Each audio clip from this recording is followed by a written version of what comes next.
New questions about how a possible Joe Biden candidacy could impact the Democratic race for the White House. This, as the vice president announced this week that he'd run only if he had the, quote, the emotional juice to do so.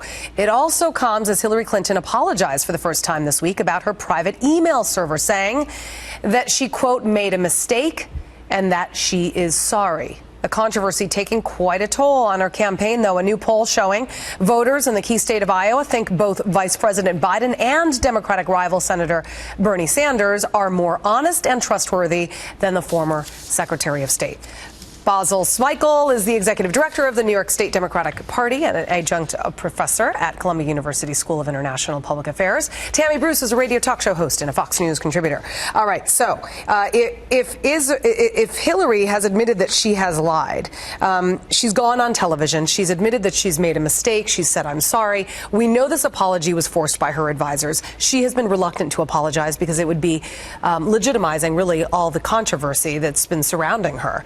But now it's too late. I mean, the damage has been done. Can she recover, Tammy? Well, look, I think everybody recognized there was a silent scream coming from her around that apology. She so did not want to have to do it. But I'm also surprised it's still at the 60-something% of people who believe that she's trustworthy. Right. So, look, this is a problem. This is classic Clinton, though. It's nothing new. I think what is her bigger issue is Sanders and Biden are trusted and liked, but it's not even about them in a way. Her bigger issue is that they serve as a kind of a benchmark about how much they don't like or trust her. And that's the damage that they play here. I also think that the vice president is less likely to run and, in fact, may be a placeholder. I think they recognize that something has happened here. Bernie Sanders is not going to be good enough for the party leadership, but they want somebody who may be in that place if a Gore or a Kerry is willing to do it. Basil, what do you think? I mean, Joe recently has this candidness that has come out that can be respected, although he talks about not having the emotional juice, obviously. He's just endured a horrible, horrible family tragedy. Right. And then you've got Hillary's mea culpa. I mean, if you put them 2 to 2, I mean, which one has a stronger ability to actually gain the trustworthiness of the voting public? Well, look, there was nothing untoward about her apology. I believe that she meant her apology. I think it should have happened earlier. But I think the apology in and of itself was fine. What's happening with Vice President Biden, I mean, that interview was incredible. It is, and it was.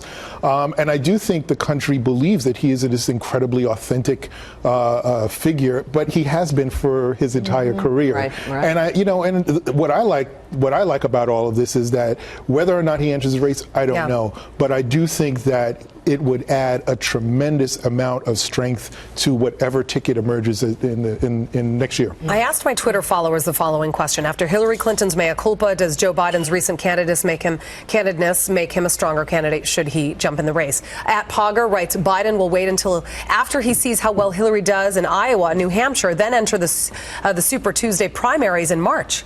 Well, look, he's got a limit, though. I mean, there's I think in a week, there's points where you can't get onto some of those ballots. But look, as Basil noted, this is Joe Biden. He's always been nice, and he's never gotten out of the single digits. We've always and the other issue is that you vote for people you like. You look how Hillary. I mean, look at Donald Trump. I mean, you don't have to be nice, obviously. I don't know if nice works. But that's not a Democratic brand. I would have to say that's right. I think Democrats sort of run their elections very, very differently. We're going to have a very, very different tone. But I think what's problematic for Hillary is that this email thing. It's a drip and drip and drip. It's sort of the death of 1,000 cuts, because every time the State Department releases another batch, there's another story that keeps her from doing her messaging. Here's what she's going to be doing about Sanders. You're going to see more proxies coming out, more surrogates. They've already been doing it. Castro and others.